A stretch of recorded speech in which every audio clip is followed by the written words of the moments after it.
8 فروری کے عام انتخابات کی مناسبت سے انڈیپینڈنٹ اردو کی اس خصوصی نشست میں خوش آمدید۔ 8 فروری کے انتخابات کے بارے میں جو شکوک و شبہات تھے وہ تو تقریباً 99% ختم ہو گئے ہیں کہ یہ ہوں گے یا نہیں ہوں گے، لیکن اس انتخابی مہم سے کافی سوالات جڑے ہوئے ہیں، کافی لوگوں کے ذہنوں میں شکوک و شبہات ہیں کہ کس طرح کے نتائج سامنے آئیں گے اور اس کے بعد جو حکومت بنے گی وہ کس قسم کی ہوگی۔ لیکن اس سے پہلے ہماری کوشش ہے کہ اس آج کی نشست میں یہ جو تھوڑی بہت انتخابی مہم چلی ہے مختلف سیاسی جماعتوں کی طرف سے، اس کا تھوڑا سا تجزیہ کریں کہ اس میں کون سے موضوعات پر بات ہوئی اور کون سے ایسے اہم موضوعات تھے جن پر کوئی بات نہیں ہوئی اور ہونی چاہیے تھی۔ اور اس نشست میں اس گفتگو میں میری مدد کے لیے 3 اپنی اپنی فیلڈز کے ماہرین جو ہیں وہ موجود ہیں، ان کا تعارف کرواتا چلوں۔ آغاز میں ادریس خواجہ صاحب ہیں، اکانومسٹ ہیں، پی ایچ ڈی کی ڈگری رکھتے ہیں، اکنامک امورز پر کافی ان کی گہری نظر ہے، نوجوان طلباء کے لیے ان کی مدد کے لیے ایک ویب سائٹ بھی چلاتے ہیں، تعلیم انفو، اور ان کے ساتھ امبیسڈر عبدالباسط صاحب بیٹھے ہوئے ہیں، کوئی زیادہ تعارف کی محتاج نہیں ہیں، پاکستان کی سفارتی سطح پر انڈیا اور امریکہ اور کئی اہم جو اسٹیشنز تھے وہاں پر نمائندگی کی۔ ان سے ہم خارجہ امور کے بارے میں بات کریں گے کہ اس مہم میں اس پر کتنی بات ہوئی، اور ان کے ساتھ آخر میں ہمارے استاد سینئر صحافی زاہد حسین صاحب موجود ہیں، سلامتی اور پولیٹیکل ایشوز پر کافی گہری نظر ہے، کئی کتابوں کے مصنف بھی ہیں۔ تو آپ تینوں کا بہت بہت شکریہ۔ میں آغاز ادریس صاحب آپ ہی سے گفتگو کا کروں گا، کیونکہ یہ جو ہفتہ 2 ہفتے کی تھوڑی بہت جو انتخابی مہم چلی اس میں مجھے لگتا ہے کہ اکنامک انٹرسٹ ہی ڈومیننٹ رہا، اور مختلف سیاسی جماعتوں کی طرف سے مختلف دعوے سامنے آتے رہے۔ کسی نے کہا میں 300 یونٹ فری بجلی دوں گا، اور کسی نے کہا کہ میں 5 روپے کی روٹی دوبارہ کر دوں گا۔ تو آپ کس طرح سے دیکھتے ہیں کہ کیا ان سیاسی جماعتوں کے لیے یہ جو دعوے ہیں یہ پورا کرنا ممکن ہوگا؟ پھر ہارون صاحب شکریہ اس محفل میں انوائٹ کرنے کا اور اس امپورٹنٹ موضوع پر ڈسکشن کے لیے بلانے کا۔ دیکھیے، جہاں تک ان وعدوں کا تعلق ہے، ایک تو یہ ہے کہ اگر آپ مینیفیسٹوز کی ہسٹری دیکھ لیں تو عام طور پہ مینیفیسٹوز پہ عمل جو ہے نہیں ہوتا، اور کچھ ہمارے ہاں اتنی روایت بھی نہیں ہے معلوم کرنے کی، جاننے کی کہ جو وعدے کیے تھے کیا وہ پورے کیے گئے ہیں یا نہیں۔ پچھلے دور میں کچھ ہوا لیکن بہت زیادہ نہیں ہوا۔ اب جہاں تک یہ والے وعدے ہیں کہ فری بجلی دوں گا اور باقی یہ ٹرین ہوگی وہ ہوگی، دیکھیے جہاں تک اب آپ جو فری بجلی وغیرہ کی بات ہے، اب دیکھیں تو پچھلے دور میں جو پیٹرول سبسڈی کی بات ہو رہی تھی تو یہی لوگ تھے کہ جو کہہ رہے تھے کہ پیٹرول سبسڈی جو ہے سسٹینیبل نہیں ہے۔ تو جب پیٹرول سبسڈی سسٹینیبل نہیں تھی تو پھر فری بجلی جو ہے کیسے سسٹینیبل ہو سکتی؟ جہاں تک معیشت کا بات ہے کہ کیسے چلے گی، یا آنے والی حکومت کو جو بھی آئے اس کو کیسے چلانا چاہیے، تو جو ہے ایک مسئلہ یہ رہا ہے کہ ایک تو ہم ہر وقت فائر فائٹنگ موڈ میں رہتے ہیں، اور ہمارا فوکس جو ہے ہر وقت ایکسچینج ریٹ اور فسکل ڈیفیسٹ اور اس چیزوں پہ۔ یہ بالکل ایسا ہی ہے کہ ایک کمپنی خسارے میں جا رہی ہے، ایک بزنس، تو آپ اس کے خسارے کی فکر دیکھتے ہیں اور بس وہاں رک جاتے ہیں۔ نہیں، اگر کوئی اس مسئلے کو حل کرنا ہے تو پھر تو آپ کو دیکھنا پڑے گا کہ خسارہ کیوں ہے۔ فنڈامنٹل جو اکنامک ایشوز ہیں ان پہ کوئی بات نہیں ہوئی، کوئی ایڈریس نہیں ہوا کہ کیسے ہوگا۔ سرکولر ڈیٹ ہی لے لیں، وہ کتنے سالوں سے ہمارا بجلی کے صارفین کا خون نچوڑ رہا ہے، اس پہ بھی کوئی بات نہیں کہ اس کا خاتمہ ہم کیسے کر پائیں گے۔ سرکولر ڈیٹ پہ، اور وہ جو ہے ایک بالکل انسسٹینیبل لیول تک جا رہا ہے، اس کا کوئی نہیں ہے۔ اور دوسری طرف ہم کہہ رہے ہیں ہم سولر لے کے آئیں گے، یا بجلی تو ہمارے پاس ایکسیس ہے، پہلے اس بجلی کا کیا کریں گے اگر سولر لے کے آئیں گے تو۔ لیکن جو سب سے زیادہ جس چیز پہ فوکس کرنا ہے، اور 70 سالوں میں ہماری کسی بھی حکومت نے فوکس نہیں کیا، کہ جو اکانومی کے لیے کروشل ہے وہ ہے افرادی قوت۔ ابھی ڈاکٹر عشرت حسین کی کتاب آئی ہے تو انہوں نے کہا ہے کہ 1990 تک جو ہے پاکستان کی معیشت انڈیا اور بنگلہ دیش سے آگے تھی، اور 1990 کے بعد جو ہے یہ لوگ آگے بڑھ گئے ہیں، اور مین وجہ ان کے آگے بڑھنے کی یہ ہے پروڈکٹیوٹی، کہ یہ ہے کہ اگر ان کا مزدور ایک دن میں 2 کرسیاں بناتا ہے تو ہمارا مزدور 1 کرسی بناتا ہے۔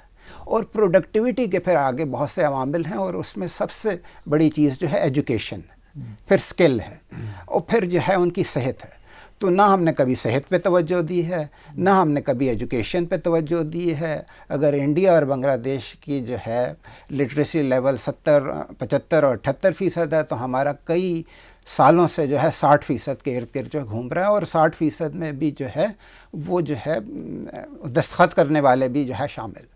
اور پچھلے عرصے سے یہ جو زر مبادلہ کا ایکسٹریم کرائسس آ رہا ہے کہ جی ڈالر چاہیے ڈالر چاہیے، تو اس کے لیے بھی کوئی بات نہیں ہو رہی کہ ڈالر میں نے لے کے آنا ہے یا ڈالر کا میں نے کیا کرنا ہے؟ ڈالر لے کے بھی آنا تو ہمارا فوکس اس پہ ہے کہ چائنا سے رول اوور کر لیں، تو سعودی عرب سے جو ہے ریفائنری آ جائے، اس سے مسئلہ حل نہیں ہونا۔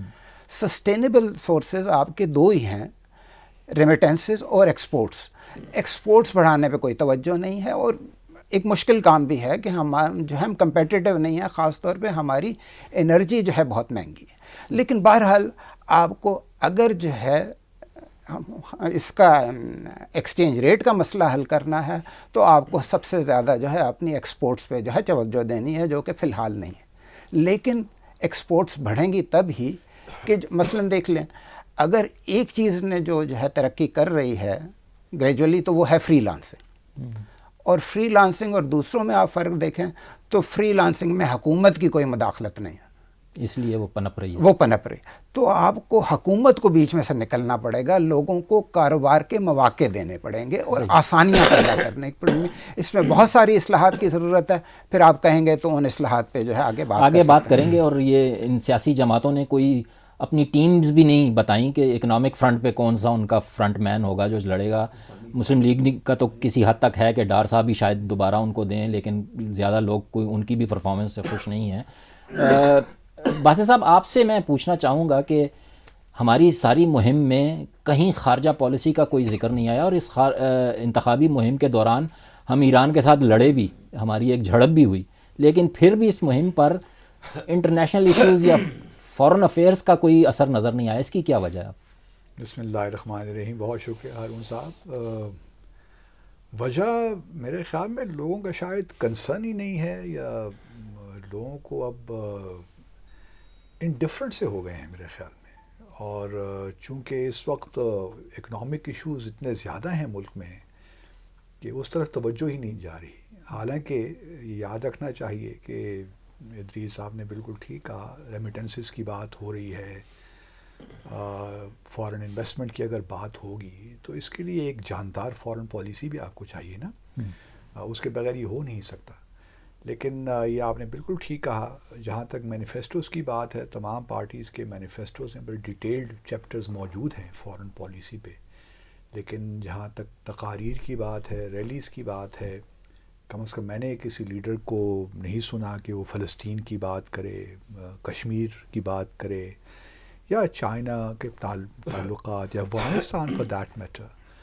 تو جو سیریس ایشوز ہیں، جو پاکستان کے فارن پالیسی ایشوز ہیں، جو کہ آپ کے انٹرنل پالیٹکس کو بھی افیکٹ کرتے ہیں، اس پہ بات نہیں ہو رہی۔ اور اس کے مقابلے میں اگر آپ انڈیا میں دیکھیں تو بی جے پی نے الیکشن جیتے، پاکستان اینٹی پاکستان نیریٹو وہاں بلڈ کر کے۔ ٹرمپ صاحب جب جیتے تو انہوں نے وہ میکسیکو کے ساتھ دیوار کا ایشو اٹھایا کہ جی ہم نے دیوار کھڑی کرنی ہے۔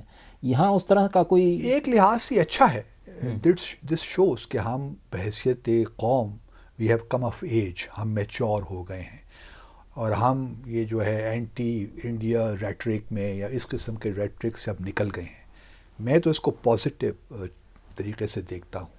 لیکن اس کا دوسرا پہلو یہ ہے کہ کم از کم آپ اپنی جو فارن پالیسی کے اہداف ہیں وہ تو سامنے رکھیے نا، کہ آپ مثال کے طور پر 5 اگست 2019 کو جو بھارت نے مقبوضہ جموں اور کشمیر میں اقدامات لیے تھے، اس کے بعد ایک ہمارا ڈیڈ لاک ہے پچھلے 4-5 سالوں سے، تو اس کو ڈیڈ لاک کو آپ کس طرح توڑیں گے؟ کشمیر پہ آیا جو پچھلی حکومت کی پالیسی تھی کہ ہم نے بھارت کے ساتھ انگیج نہیں ہونا جب تک کہ اسٹیٹس کو اینٹی ریسٹور نہ ہو جائے، تو کیا اس پالیسی میں کوئی تبدیلی آئے گی؟ کوئی بات تو کریں نا، ہمیں بتائیں تو صحیح کہ آپ بھارت کے ساتھ کس طرح آگے بڑھیں گے۔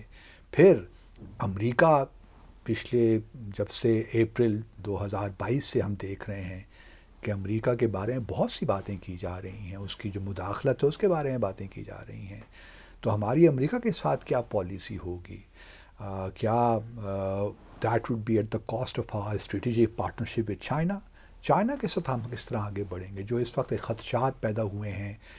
اور یہ پھر خلیجی ممالک خاص طور پہ پچھلی حکومت میں ہم نے دیکھا کہ کچھ تحفظات تھے اور اس کی وجہ سے خاص طور پہ کوالالمپور سمٹ کی وجہ سے کچھ پرابلم ہوئی. پھر یمن کا ایشو بیچ میں بھی آتا رہا.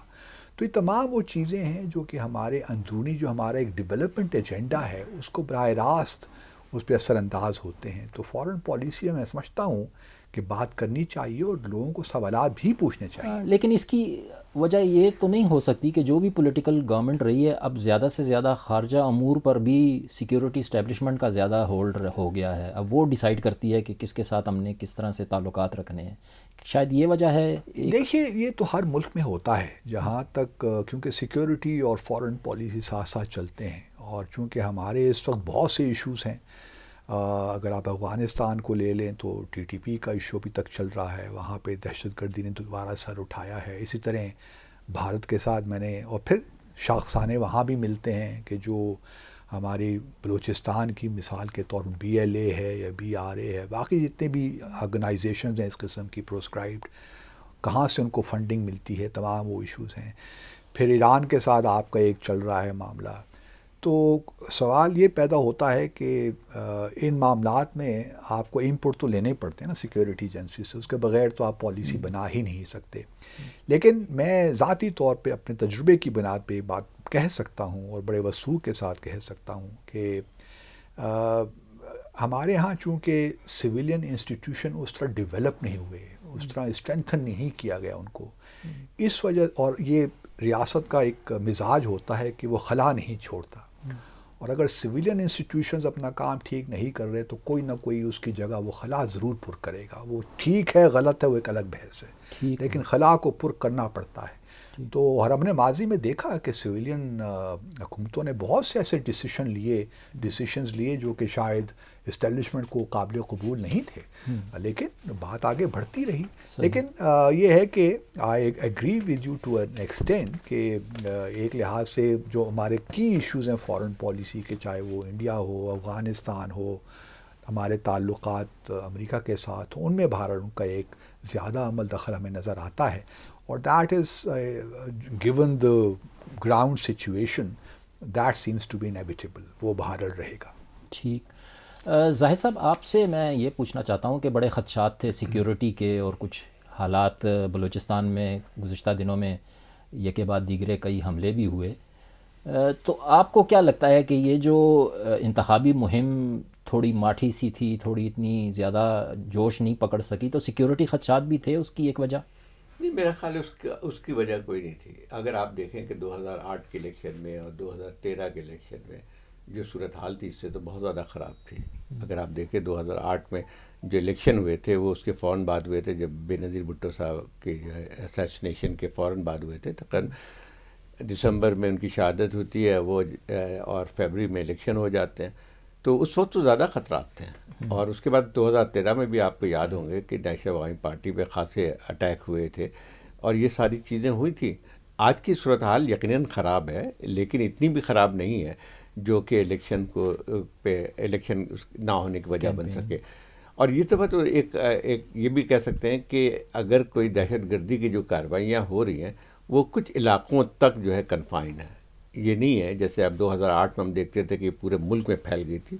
لال مسجد کے واقعات کی بات تو ہے، یا اسلام آباد میں بھی ہر روز کوئی نہ کوئی اس قسم کی کارروائی ہوتی تھی، وہ تو نہیں ہے اس وقت. تو میں نہیں سمجھتا ہوں کہ اس کا کوئی اثر ہے الیکشن کیمپین میں. بہت سے کچھ پارٹیوں نے اس کو بنیاد بنا کے کوشش یہ کی تھی کہ الیکشن ملتوی ہو جائے. میرے خیال اس کی وجہ یہ نہیں تھی کہ واقعی جو ہے کوئی حالات خراب تھے لا اینڈ آرڈر کے. ان کو خود اپنے بارے میں جو خدشات تھے کہ شاید وہ الیکشن میں جو ہے اس حد تک کی کامیابی حاصل نہیں کر سکتے جس کے وہ دعوے کرتے رہے ہیں. تو میرا خیال یہ تھی. تو جہاں تک اس چیز کا تعلق ہے کہ الیکشن میں نہیں اگر دیکھا جائے تو یعنی اس کا کوئی نہیں ہے، لیکن جس طرح سے الیکشن کیمپین چلی ہے مجھے کوئی یاد نہیں پڑتی ہے کہ کتنی لیک لسٹر اور الیکشن کیمپین ہو، ایسا معلوم ہوتا تھا کہ آخری وقت تک نہ لوگوں کو یقین تھا اور شاید سیاسی پارٹیوں کو بھی یقین نہیں تھا کہ الیکشن جو ہے 8 تاریخ کو ہو جائیں گے. ایک تو یہ بات تھی. دوسری بات یہ ہے کہ الیکشن کا ماحول بنا ہی نہیں ہے. اس کی ایک اور وجہ بھی تھی کہ لوگوں کا، اور میرے خیال یہ بالکل ایک سوچ بن کے آئی تھی کہ یہ الیکشن جو ہے وہ منصفانہ الیکشن نہیں ہونے جا رہے ہیں. اس کی بہت زیادہ ہے. اب آپ دیکھیں کہ ایک بڑی پارٹی کو آپ کو اختلاف ہو سکتا ہے اس کی سیاسی یعنی جو بھی اس کی سوچ تھی یا یہ تھی یا جو انہوں نے اپنی حکومت کے زمانے میں جو کچھ کیا تھا، لیکن ایک بڑی پارٹی کو جب آپ الیکشن سے ہٹاتے ہیں اور بزور طاقت، مطلب یہ بات بھی نہیں ہے کہ جو ہے آپ نے کر دیا، تو اس طاقت جب وہ ہوتی تو آپ کو خود بخود ایک ماحول جو ہے اس قسم کا بن جاتا ہے جہاں پہ لوگوں کو یقین نہیں آتا ہے کہ شاید یقین نہیں آتا ہے کہ وہ ان کو جو ووٹنگ رائٹ ہے وہ اس کو صحیح طور پہ استعمال کر سکتے ہیں یا نہیں کر سکتے ہیں. اب آپ دیکھیں کہ نہ صرف یہ ہے کہ عمران خان صاحب کو جیل بھیج دیا گیا ہے، مطلب ہو سکتا ہے کہ کیا ہو، لیکن ہمیں سب پتہ ہے کہ اس قسم کے مقدمات جب بنتے ہیں یا سزائیں جو ہوتی ہیں اس کا ایک پس منظر سیاسی ہوتا ہے. اس کے ساتھ پوری پارٹی کو دیکھ لیں. میرے خیال میرے اس کی نظیر تو نہیں ملتی. پاکستان کے ویسے بھی انتخابات ہمیشہ ہی کنٹروورشل رہے ہیں، لیکن آج جو صورتحال ہے میرے خیال اس کی نظیر نہیں ملتی ہے. اور اب یہی ہے کہ نہ صرف یہ ہے کہ لیڈران بند ہیں، لیکن اس کے ساتھ ساتھ جس طرح کی گئی ہے کہ ایک بندہ اٹھا لیا جاتا ہے، 1 مہینے بعد غائب ہوتا ہے، اس کو بھی ٹیلی ویژن پہ بیٹھا دیا جاتا ہے. اس نے تو اپنے جو گناہ نہ بھی کیے ہوں زندگی میں، جتنے بھی کچھ بھی کیا ہو، کسی اور نے بھی گناہ کیا ہو اس کو بھی قبول کر لیتا ہے، پھر اس کو معافی مل جاتی ہے، وہ باہر آتا ہے. اب تو اس سے بھی آگے بات بن گئی ہے. اس کو نہ صرف یہ کہا جاتا ہے کہ تم پارٹی چھوڑ دو، اور لیکن یہ کہ ایک فلانا پارٹی میں بھی جاؤ. یہ تو یقیناً ایک وجہ ہے لوگوں کی، پہلے ہی سیاسی پروسیس سے پاکستان میں عوام کوئی زیادہ مطمئن اور خوش نہیں تھے. اب یہ جو اس طرح کا مینیجڈ قسم کی چیزیں ہو رہی ہیں اس سے تو یقیناً لوگوں کا اور بھی اعتماد جو ہے وہ کم ہوا ہے. میں تھوڑا پھر سیکیورٹی کی طرف آنا چاہوں گا کہ اس مہم میں ٹی ٹی پی نے کچھ زیادہ رخنا نہیں ڈالا، میرے جو مجھے سینس مل رہا ہے. بی ایل اے نے کچھ گزشتہ دنوں میں بلوچستان میں کچھ حملے شروع کیے ہوئے ہیں اور کچھ وہاں پر ہیٹ اپ کیا ہوا ہے. لیکن آپ کیا سمجھتے ہیں کہ ٹی ٹی پی پر یہ افغان طالبان کی وجہ سے خاموش ہیں یا کوئی اور اسٹریٹجی ہے ان کی؟ نہیں دیکھیں، خاموش تو نہیں ہے. مطلب جو واقعات ہو رہے ہیں وہ تو تقریباً جو فارمر ٹرائبل ایریاز ہیں وہاں تو روزانہ واقعات ہو رہے ہیں، اس میں تو کوئی کمی نہیں آئی ہے. اصل وجہ یہ ہے کہ دیکھیں اس کا تھوڑا سا ہم دیکھیں کہ 2008-2013 میں آپ کو زیادہ پتہ ہوگا کہ اس زمانے میں تو ایسا ٹی ٹی پی کا تقریباً ان علاقوں پہ قبضہ تھا، حکمرانی تھی. اور اس کے بعد جو ہے وہ سارے کے پی میں بھی اس کے اثرات تھے کافی. ایک حد تک تو ایسا لگتا تھا جیسے پشاور بھی کسی دن جو ہے ان کے قبضے میں آ جائے گا. تو یہ صورتحال اس وقت تھی. تو اس وقت حملے زیادہ ہو رہے تھے، ان کی ایک لحاظ سے ایک طاقت بھی زیادہ نظر آتی تھی. اب جو ہے جو ان کی یہ نہیں ہے، اتنی طاقت نہیں ہے کہ دوسرے علاقوں میں بھی اپنی کارروائی کر سکیں. صحیح. تو ایک تو وجہ یہ ہے کہ کوئی ہمیں نظر نہیں آتی ہے. کچھ علاقوں میں تھوڑی بہت ہوئی ہیں، لیکن اب دیکھتے ہیں کہ الیکشن تک کیا. ان کا تو بیان بھی آیا تھا جس میں انہوں نے کہا تھا کہ الیکشن سے ان کا کوئی لینا دینا نہیں ہے، اگرچہ غیر اسلامی طریقہ حکومت ہے اور ان کو بالکل سپورٹ نہیں ہے. ایجنڈا دیکھیں اب تھوڑا سا ان کا ٹی ٹی پی کا ایجنڈا اور واضح ہو گیا ہے.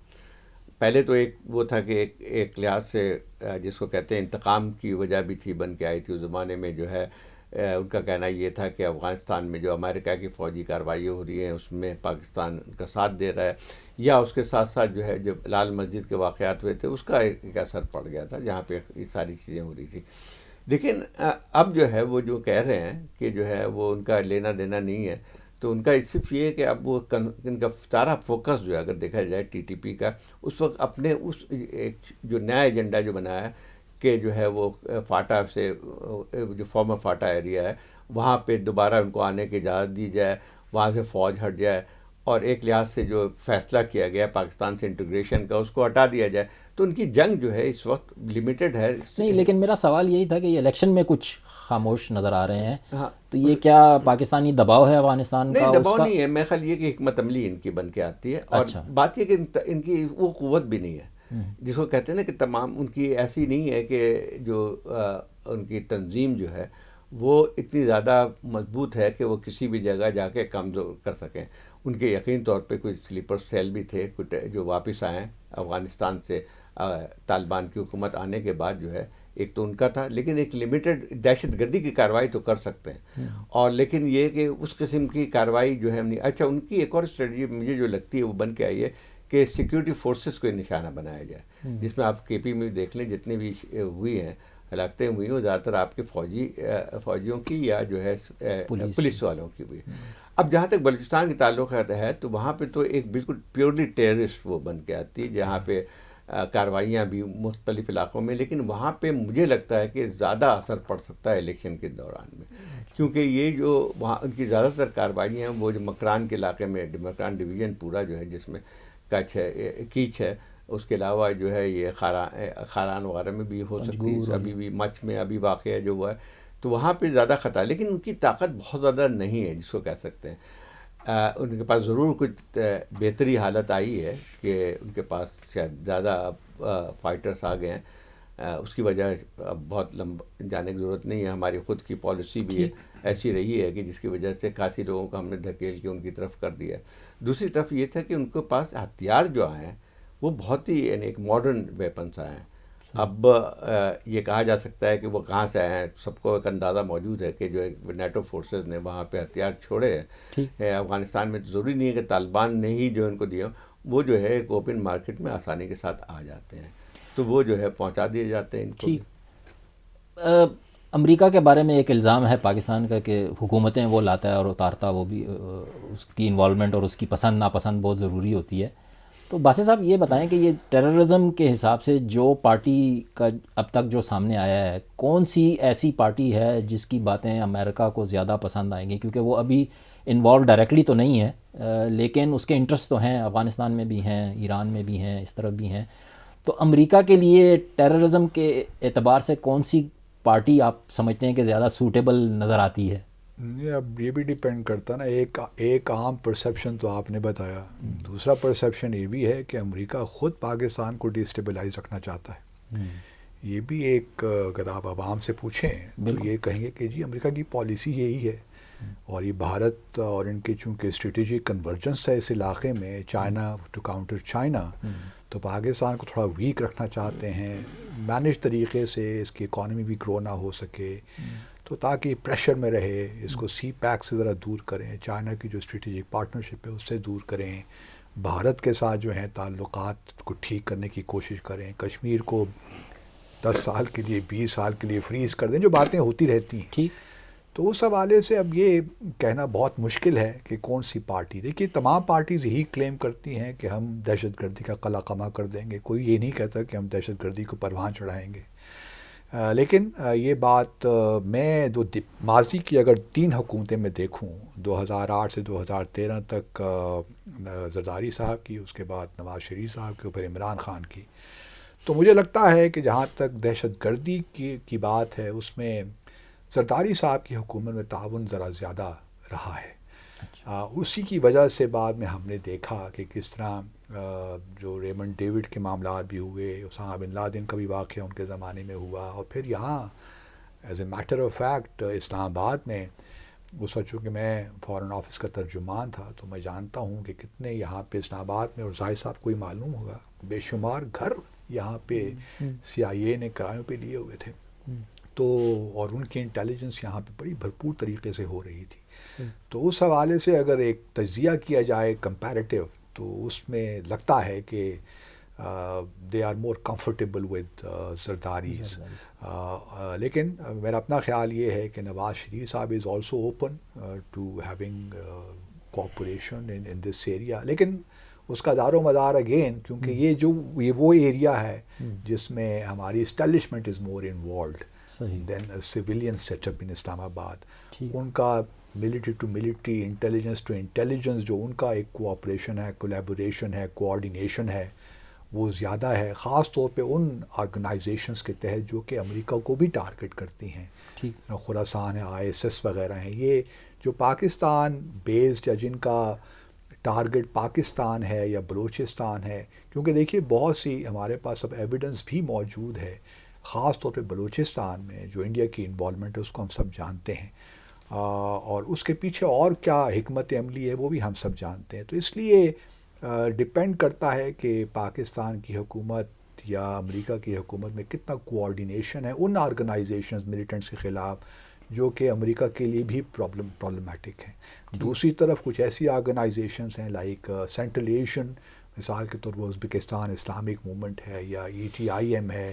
اس قسم کی آرگنائزیشنز آبویسلی ان میں ہمارا پھر دوسرے ممالک کے ساتھ ایک کوآرڈینیشن چلتا ہے، خاص طور پہ چائنا کے ساتھ، رشیا کے ساتھ، ازبکستان کے ساتھ ہمارا اس معاملے میں کافی تعاون ہے.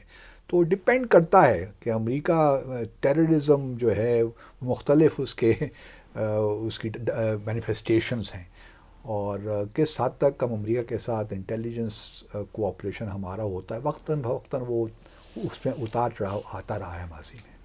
ادریس صاحب، آپ سے میں دوبارہ اکانومی کی طرف آئیں گے کہ جو پولیٹیکل پارٹیز نے اب تک مینیفیسٹوز دیے ہیں اور جو دکھائی دے رہا ہے، اس میں آپ کو کیا لگتا ہے کہ ابھی تک کون سی پولیٹیکل پارٹی زیادہ مضبوط اکنامک پروگرام دے سکی ہے یا روڈ میپ بتا سکی ہے، اور ان کی اپنی ان بلڈ کیپیبلٹیز کتنی ہیں؟ کیونکہ گورنمنٹ الیکٹس ہو جاتی ہیں، پھر اس کے بعد پتہ نہیں چلتا کہ کس کو میں نے فائنانس منسٹر بنانا ہے یا کس کو میں نے خزانہ دینا ہے یا کس کو میں نے وہ کرنا ہے. تو اس طرح کا کوئی کلیئر نظر آ رہا ہے پولیٹیکل پارٹیز میں؟ دیکھیے، پولیٹیکل پارٹیز اصل میں ایک تو یہ ہے کہ جب بنتی ہیں تو 5 سال کی حکومت ہوتی ہے اور ان کا فوراً فوکس ہوتا ہے کہ اگلا الیکشن کیسے جیتنا ہے. تو وہ پاپولس پالیسیز بناتی ہیں، یہی سبسڈی دینے والی، اورنج ٹرین بنانے والی، موٹر وے بنانے والی.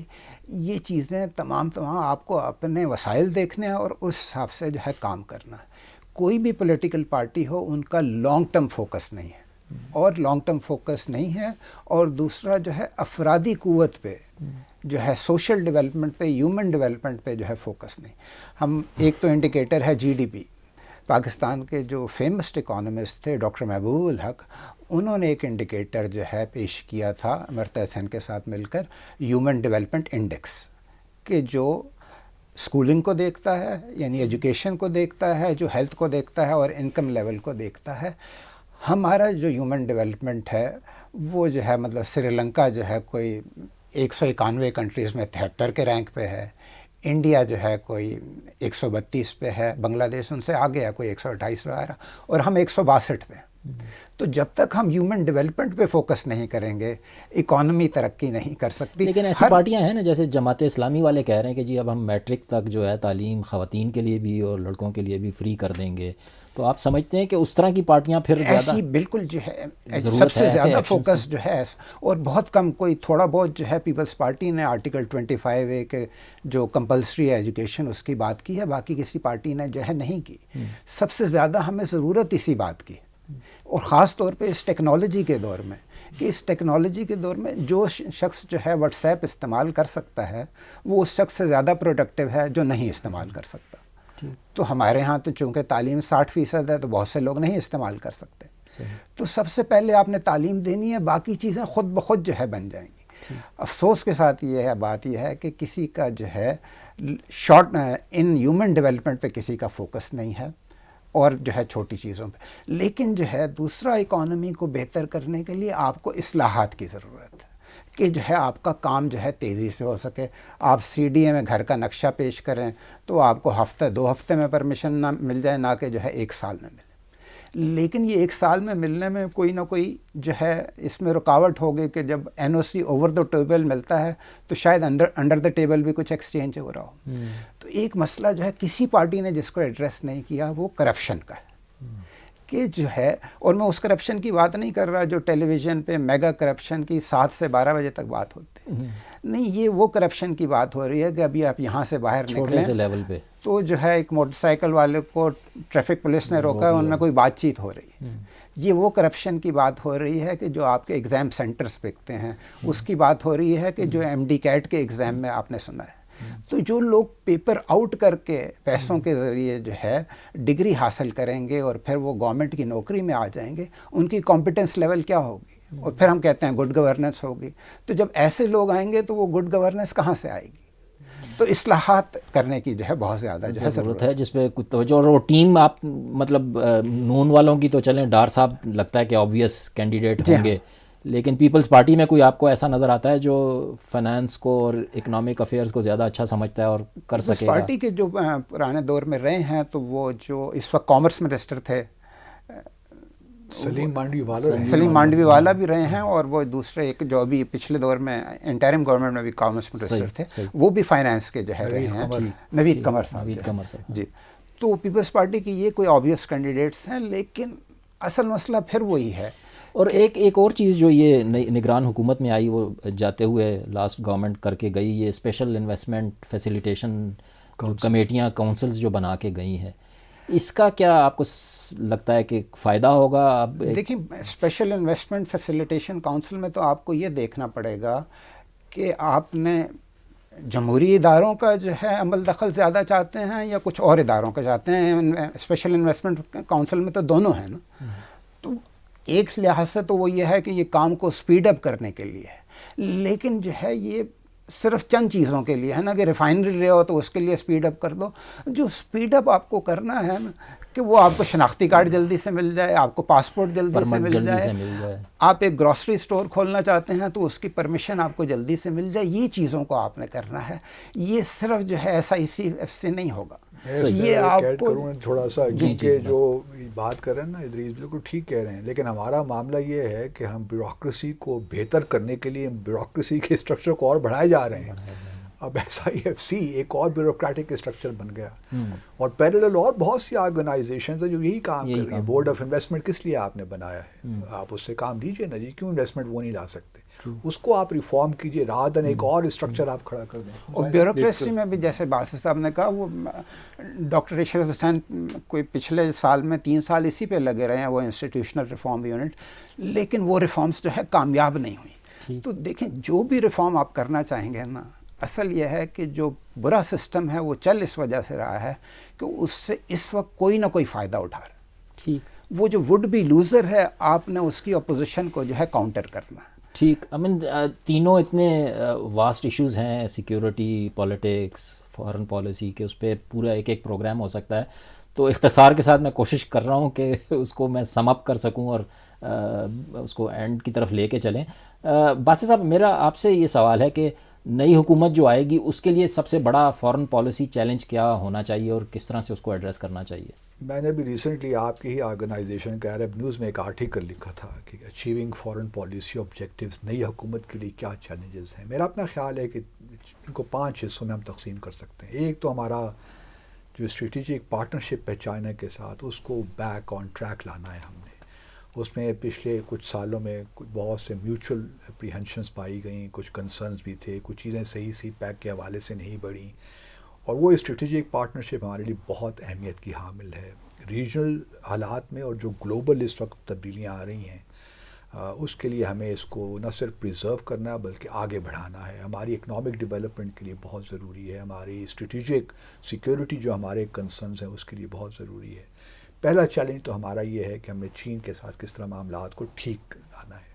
دوسرا میں سمجھتا ہوں کہ گلف کنٹریز کے ساتھ ہمارا ایک خاص ہمارے لیے ایک اسپیس موجود ہوا کرتی تھی جو ہم نے پچھلے 10 سالوں میں لوز کی ہے ٹو انڈیا، چاہے وہ سعودی عربیہ ہو یا UAE ہو یا دوسرے ممالک ہوں. تو وہ ہمارے لیے ریمیٹنسز کے لیے ہماری، اب دیکھیں نا، اگر محمد بن سلمان کا ویژن 2030 ہے، وہ نیوم جو سٹی بن رہا ہے، اس سے پاکستان کے لیے بے شمار اپرچونیٹیز ہیں اگر ہم صحیح فوکس طریقے سے چلیں اور وہ بیوقوفیاں نہ کریں جو ہم پولیٹیکل ڈومین میں کرتے ہیں، ڈپلومیٹک سائٹ پہ کرتے ہیں.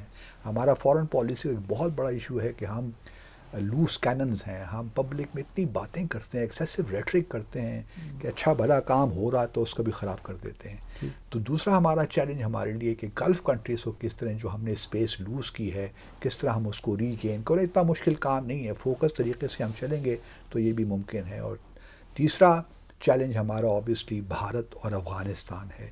افغانستان میں ہمیں ایک اسپیس ملی تھی 15 اگست 2021 کو، وہ ہم نے کچھ نان ڈپلومیٹک طریقے سے اس کو بھی لوز کیا، اور آج اس مقام پہ ہم کھڑے ہیں افغانستان کے ساتھ. آپ جانتے ہیں کس قسم کے حالات ہو گئے، کیا یوفوریا تھا، کتنے ہم اب بیٹ تھے اس وقت، وہ سب ہم نے گنوا دیا.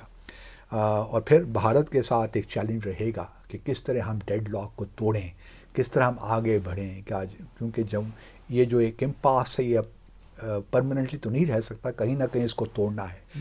کس طرح توڑیں تاکہ جو ہمارے جو پوزیشن ہے، پرنسپل پوزیشن کشمیر پہ، وہ بھی انڈرمائن نہ ہو اور ہمارے معاملات بھی آگے چلیں. یہ ایک تیسرا بڑا چیلنج ہوگا. چوتھا بڑا چیلنج میں سمجھتا ہوں کہ امریکہ کا ہے، کہ امریکہ کے ساتھ جو ہمارے ٹرانزیکشنل ریلیشن شپ ہیں، اس کو ٹرانزیکشنل ہی رہنا ہے. یہ اسٹریٹجک پارٹنرشپ نہیں ہو سکتی. جو لوگ اس نقطۂ نظر سے کام کر رہے ہیں کہ یہ ہم اس کو اسٹریٹجک پارٹنرشپ میں ایوالو کر لیں گے، وہ اپنے آپ کو دھوکہ دے رہے ہیں. کیونکہ ہمارے بہت سے ایسے انٹرسٹ ہیں جو مطلب اس میں ڈائیورجنسز ہیں ہمارے معاملات میں. اور اگر امریکہ بھارت کو ایک لحاظ سے کاؤنٹر کرنے کے لیے تیار کر رہا ہے چائنا کے، تو پھر ہمارے بہت سے ہیں جو کہ ڈائریکٹلی امپنج کرتے ہیں ہمارے سیکیورٹی انٹرسٹ میں. تو وہ ایک چوتھا بڑا ہمارا ایریا ہے. پانچواں بڑا میں سمجھتا ہوں، اور یہ میں نے PMLN کے مینیفیسٹو میں دیکھا اور مجھے خوشی ہوئی، کہ reorganization of the ministry of foreign affairs. جب تک آپ کے پاس وہ اسٹرکچرز موجود نہ ہوں آرگنائزیشنل جو کہ اپنے وقت کے چیلنجز کو صحیح معنوں میں ایڈریس کر سکیں، اس وقت تک آپ ڈپلومیسی وہ چیز اچیو نہیں کر سکتے. تو فارن آفس کی ری آرگنائزیشن بہت ضروری ہوگی. اب بھی ان میں اتنی استطاعت ہے، مثال کے طور پہ economic affairs division, external publicity wing. ضرورت اب اس سمر کی ہے کہ ان سب کو یکجا کر کے منسٹری آف فارن افیئرز میں لایا جائے، تاکہ جو ہماری اکنامک ڈیولپمنٹ کا جو ایجنڈا ہے اور پبلک نیریٹو بلڈنگ کا جو ایجنڈا ہے، یہ بالکل ایک ساتھ کوآرڈینیٹڈ طریقے سے آگے چلیں. تو یہ وہ ایشوز ہیں. اور پھر کسی نے صحیح کہا تھا کہ the first principle of foreign policy is good governance at home. تو جب تک یہ نہیں ہوگا، فارن پالیسی تو آپ کو ایسی ہی نظر آتی رہی کہ جیسے ہے. ظاہر صاحب، آخری سوال آپ سے میرا یہ ہے کہ آپ کیا دیکھ رہے ہیں یہ 8 فروری کے انتخابات کے نتیجے میں جو حکومت آتی ہے، تو پولیٹیکل اور سیکیورٹی استحکام پاکستان میں آپ دیکھ رہے ہیں یا حالات اسی طرح چلتے رہیں گے؟ مجھے نہیں لگتا ہے کہ کوئی بہت استحکام سب سے آئیں گے. دیکھیں، 2-3 چیزیں پاکستان کی سیاست کو سمجھنا بہت ضروری ہے. یہ ساری باتیں ہوئی ہیں کہ جو ہے ہمارے اصل مسائل کیا ہے. اصل مسائل معاشی ہے، اصل مسئلہ ہمارا سیکیورٹی کا ہے، اصل معاملہ ہمارا تعلیم کا ہے، اصل معاملہ ہیلتھ کا ہے. اور سب سے بنیادی چیز جو ہے لوگ جس پہ خیر 2-3 الفاظ تو کہہ دیتے ہیں، پاپولیشن گروتھ کا ہے. ابھی ہم جب بات کر رہے ہیں ہیومن ڈیولپمنٹ کی، تو ایک بات بتائیں کہ جو ہے اگر دنیا میں کوئی ایسا ملک بتا دیں جہاں پہ آبادی اتنی ریپڈلی بڑھ رہی ہے اور آپ کے ذرائع وسائل اتنے کم ہیں کہ وہ کس طرح سے اس چیز کو پورا کر سکتے ہیں، جو اپنے ہدف بناتے ہیں اس کو بھی پورا نہیں کر سکتے ہیں. تو اصل فنڈامنٹل ایشو جو ہے اس ملک کے یہ بن کے آتی ہے. اور وجہ جو ہے وہ اسٹیبلٹی جو ہے ایک لحاظ سے ایک عرصے میں ہم دیکھتے رہے ہیں کہ اس پہ اس لیے بھی توجہ نہیں ہو گئی تھی کہ آپ کے پاس کوئی ایک کنٹینیوٹی نہیں تھی. دنیا بھر میں جو ممالک سکسیسفل رہے، چاہے وہ ہم دور کیوں جائیں، بھارت اور اس کی دیکھ لیں مثال بنگلہ دیش کی، جو ایک معاشی طور پہ جو ترقی کی بنیاد تھی وہ یہ تھی کہ ایک پالیسی جب بنائے گی. جب 1990 میں ہندوستان میں سب سے بڑا بحران آیا تھا یہ کرنٹ اکاؤنٹ ڈیفیسٹ کا، تو اس وقت $1 ارب ان کے پاس ایکسچینج تھے، جو وہ IMF میں گئے اور اپنا سونا بھی باہر بیچا. اس کے بعد جو ہے وہ آج تک IMF میں نہیں گئے. اور لیکن جو ایک ریفارم جو شروع کیا تھا اس کو چاہے وہ کانگریس کی پارٹی ہو چاہے BJP کی پارٹی ہو، اس پہ ایک تسلسل کے ساتھ ہے. اسی طرح سے بنگلہ دیش میں بھی دیکھ لیں کہ ایک بنیادی وہاں پہ فیکٹر رہا ہے کہ جو وہاں پہ ایک تسلسل سا رہا ہے. ہمارے یہاں یہ نہیں ہے. اس کی سب سے بڑی جو رکاوٹ جو بن کے آتی ہے، شاید لوگ اس کو ایڈریس نہیں کرتے ہیں، وہ یہ ہے کہ پاکستان کا اصل دیکھا جائے کہ پاور اسٹرکچر کیا ہے.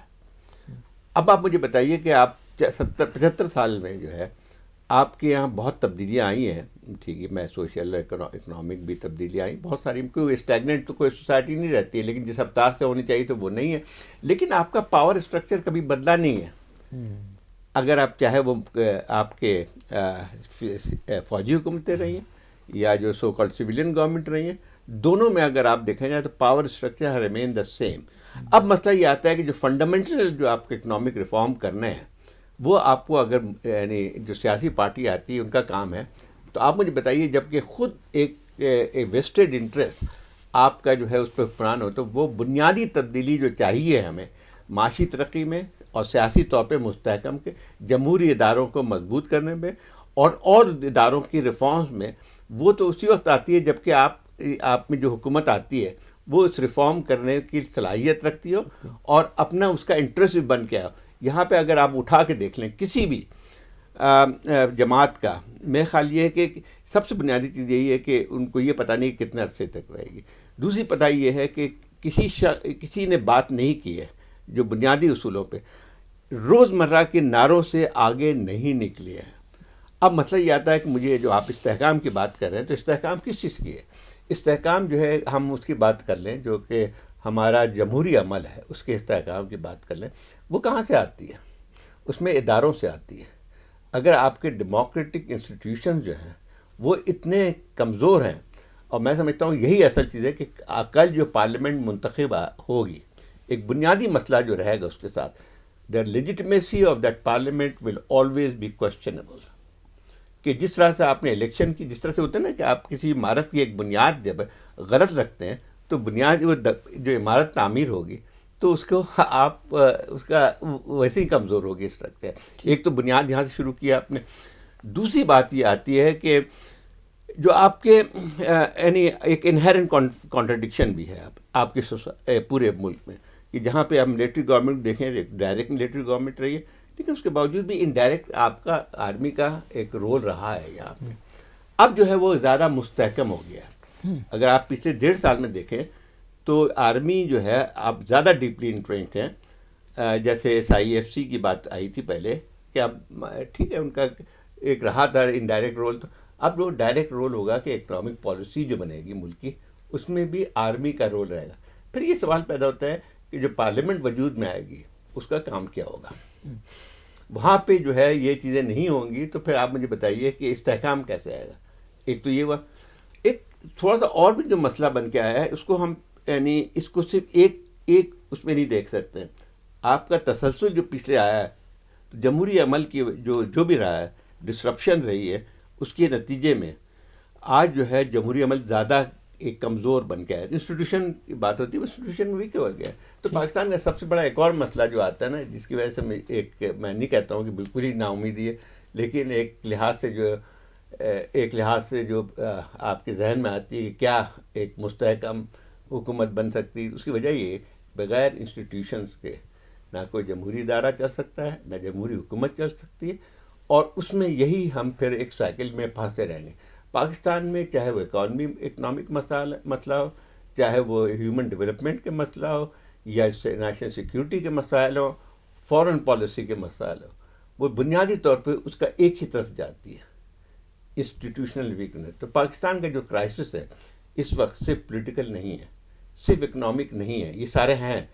یہ صرف یہ نہیں ہے کہ نیشنل سیکیورٹی یا فورن پالیسی کرائسس نہیں ہے، آپ کا سسٹمک کرائسس ہے، یعنی سسٹم کا ایک کرائسس موجود ہے. پیپلز ول بھی نہیں ہے نا، لوگوں کی رائے بھی اس میں شامل نہیں ہے. لوگ کیا چاہتے ہیں وہ نہیں ہو رہا. آپ کو بتائیے کہ جو لوگ آئیں گے اقتدار میں وہی لوگ نہیں ہیں جو کہ پچھلے 50 سال میں وہی تصویریں نظر آتی ہیں ہمیں، اس سے ہٹ گئے ہیں. دوسری بات یہ ہے کہ پھر آپ مجھے بتائیے کہ کیسے اس سے امید کریں گے لوگ کہ وہ اچانک جو ہے ان کی ساری صورتحال تبدیل ہو جائے گی. انسٹیٹیوشن کی ویکنس کی اس کی وجہ بنیادی طور پہ کیا ہے؟ آپ جب ایک لحاظ سے بیوروکریسی کو آپ پولیٹیسائز کر دیں، جب آپ اس سے یہ ریکوائر کریں کہ آپ کی حکومت کی یا ایک پرسن کی خدمت کریں گے نہ کہ اسٹیٹ کی، تو پھر جو ہے جو ادارے جو ہیں وہ کمزور سے کمزور تر ہوتے چلے جائیں. اب پولیس کو دیکھ لیں، اس وقت جو پولیس کے ایکشن ہو رہے ہیں دنیا بھر میں اس قسم کی کارروائی جس طرح سے کرتی ہے پولیس آپ کو نظر نہیں آئے گی. لے کے مطلب غیر جہاں پہ اتھارٹیرین رجیم ہو، جہاں پہ اس قسم کی رجیم ہو تو پھر ایک پولیس اسٹیٹ بن جاتی ہے نا. آپ کا دعویٰ یہ ہے کہ ہم ایک ڈیموکریٹک کنٹری ہیں، اس کے بعد جب سسٹم کمزور ہو جائے گا باقی تمام چیز سیکنڈری ہیں. اب یہ کہتے ہیں کہ اب جو بیوروکریسی بڑھتی جو جا رہی ہے اس کو آپ دیکھیں تو آپ کو میرٹ کا کہیں تصور نظر نہیں آتا ہے. جہاں پہ آپ کے میرٹ نہیں آتی ہے، جہاں پہ پولیٹیکل پارٹیز جو ہیں وہ اپنے امیدواروں کو بھرتی کرتی ہیں تو پھر تو وہ سسٹم تو نہیں چل پاتا ہے. آپ تینوں شرکاء کا بہت بہت شکریہ اپنا قیمتی وقت اور اس سے زیادہ قیمتی رائے دینے کا کہ جو اب تک کا انتخابی عمل ہوا ہے اس میں کون سے ایسے مسائل تھے جن پر ضرورت تھی توجہ دینے کی اور نہیں دی گئی. جمہوری ممالک میں عام انتخابات ہوتے ہی اس مقصد کے لیے ہیں کہ ہر 4 یا 5 سال کے بعد وہ ممالک یہ فیصلہ کرتے ہیں کہ انہوں نے اب آگے کون سی سمت میں جانا ہے.